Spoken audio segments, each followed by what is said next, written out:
आज के इस वीडियो का टॉपिक है भीमाशंकर ज्योतिर्लिंग का रहस्य और भगवान शिव ने कैसे किया राक्षस भीम का अंत।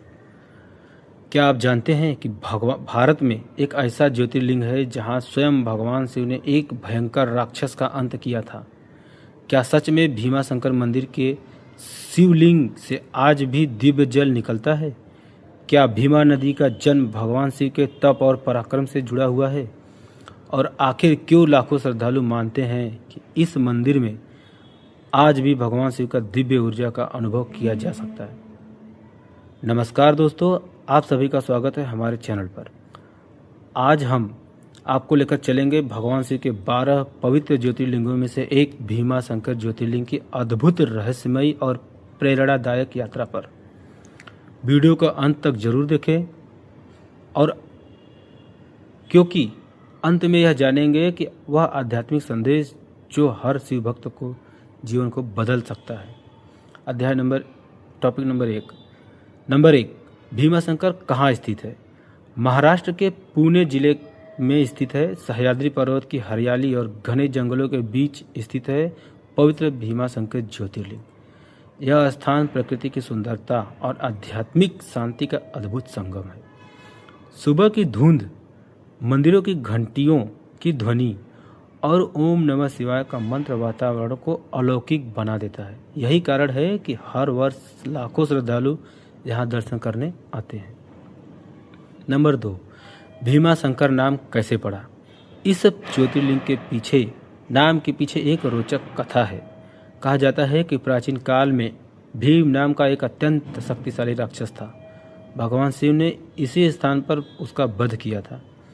उसके बाद देवताओं की प्रार्थना पर भगवान शिव यहाँ ज्योतिर्लिंग के रूप में विराजमान हो गए। इसी कारण इस स्थान का नाम पड़ा भीमाशंकर। नंबर 3, कौन था राक्षस भीम? भीम कोई साधारण राक्षस नहीं था। वह राक्षस राज कुंभकर्ण और कर्कटी का पुत्र माना जाता है। जब उसे पता चला कि उसके पिता का वध भगवान श्री राम ने किया था तो उसके मन में प्रतिशोध की अग्नि भड़क उठी। उसने कठोर तपस्या कर ब्रह्मा जी को प्रसन्न किया। ब्रह्मा जी ने उसे महान शक्ति का वरदान दिया, लेकिन शक्ति मिलने के बाद भीम विनम्र नहीं रहा और भी खतरनाक हो गया। उसने अपना बल निर्दोष लोगों पर अत्याचार करने में लगाना शुरू कर दिया।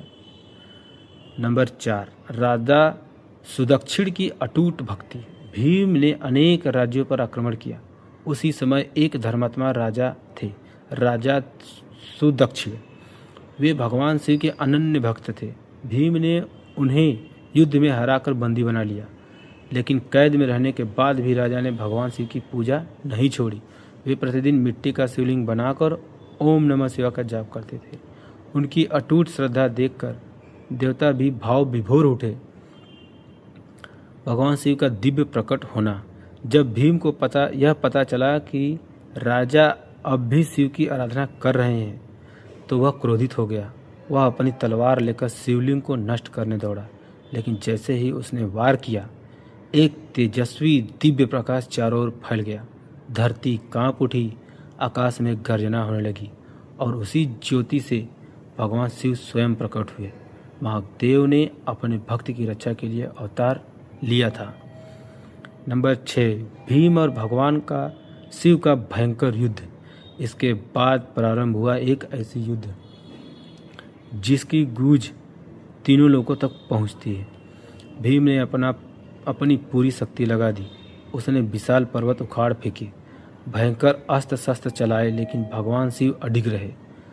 अंततः महादेव ने अपने त्रिशूल से भीम का अंत कर दिया। अत्याचार पर धर्म की विजय हुई। देवताओं ने पुष्प वर्षा की, ऋषियों ने महादेव की स्तुति की और समस्त संसार में शांति लौट आई।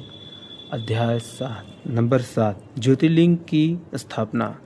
युद्ध समाप्त होने के बाद सभी देवताओं ने भगवान शिव से प्रार्थना की, हे महादेव, कृपया इसी स्थान पर सदैव विराजमान रहे ताकि आने वाले युगों तक भक्तों का कल्याण होता रहे। भगवान शिव ने उनकी प्रार्थना स्वीकार की और उसी स्थान पर ज्योतिर्लिंग के रूप में स्थापित हो गए। आज वही पवित्र स्थान भीमा शंकर ज्योतिर्लिंग के नाम से प्रसिद्ध है। अब बात करते हैं उन रहस्यों की जो इस मंदिर की और विशेष बनाते हैं। कहा जाता है कि यहाँ का शिवलिंग स्वयंभू है, स्वयं प्रकट हुआ है, अर्थात इसे किसी मनुष्य ने स्थापित नहीं किया, वह धरती से स्वयं प्रकट हुआ है। कई श्रद्धालुओं का विश्वास है कि शिवलिंग पर सदैव नमी बनी रहती है और उसमें से जल की बूंदें निकलती रहती है। इसे भगवान शिव की दिव्य और उपस्थिति का प्रकट माना जाता है। लोगों का मानना है कि राक्षस भीम के साथ युद्ध के बाद भगवान शिव के शरीर से निकला पसीना एक जलधारा बना, जिसे आगे चलकर भीमा नदी के उद्गम से जोड़ा गया। मंदिर सह्याद्री के घने जंगलों के बीच स्थित है। यहाँ ध्यान करने वाले अनेक साधक गहरी शांति और सकारात्मक ऊर्जा का अनुभव करने की बात कहते हैं। सावन के महीने में यहाँ भक्तों की लंबी कतार लगी रहती है। रुद्राभिषेक, जलाभिषेक, बेलपत्र अर्पण और हर हर महादेव के जयघोष से पूरा वातावरण भक्तिमय हो जाता है। महाशिवरात्रि के अवसर पर यहाँ का दृश्य अत्यंत दिव्य और मनमोहक होता है।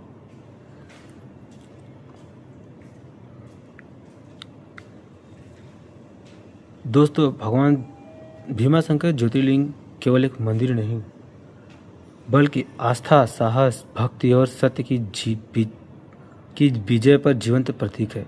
यदि आपको कभी महाराष्ट्र जाने का अवसर मिले तो इस पवित्र धाम के दर्शन करें, अवश्य करें और सह्याद्री की गोद में बसे इस दिव्य तीर्थ की आध्यात्मिक ऊर्जा का अनुभव करें। यदि आपको यह जानकारी पसंद आई हो तो वीडियो को लाइक करें और चैनल को सब्सक्राइब करना न भूलें। हर हर महादेव।